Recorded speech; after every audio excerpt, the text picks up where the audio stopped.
ओम नमो भगवते वासुदेवाय। Welcome to संस्कृति।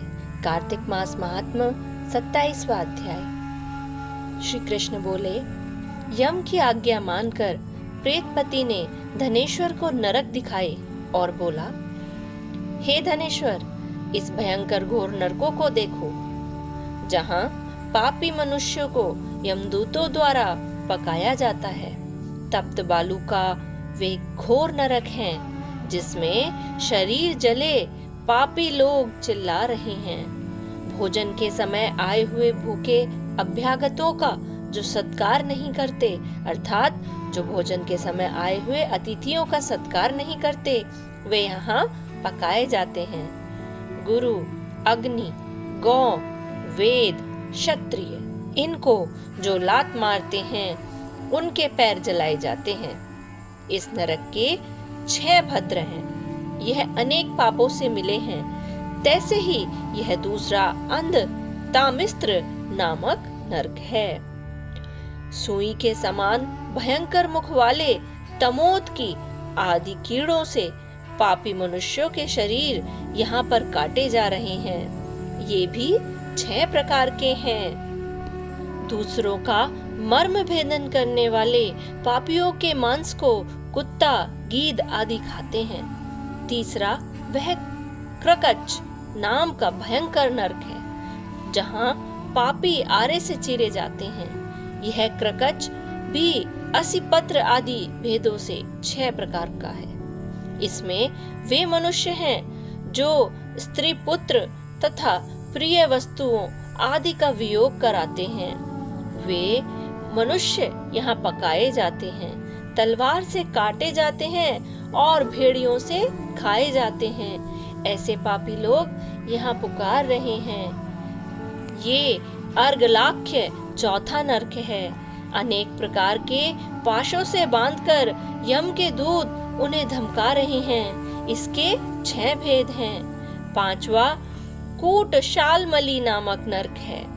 इसमें अंगारे के समान सेमर के कांटे हैं, जो पराई स्त्री से रति दूसरों से बैर करते हैं, दूसरों के द्रव्य को ग्रहण करते हैं। वे मनुष्य 6 प्रकार के कष्टों को पाते हैं। ये रक्तपुए नामक छठा नरक है। इसमें लोह और पीव भरी है।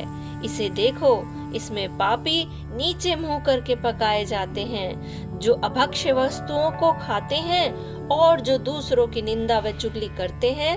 वे मारे पीटे जाने पर चीख रहे हैं। यह भी दुर्गंध आदि से 6 प्रकार का है। यह भयंकर कुंभी पाक नाम का 7वां नरक है।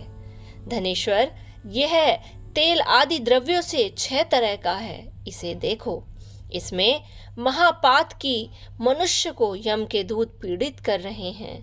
कई हजार वर्षों तक पापी इसमें यम यातना को भोगते हैं।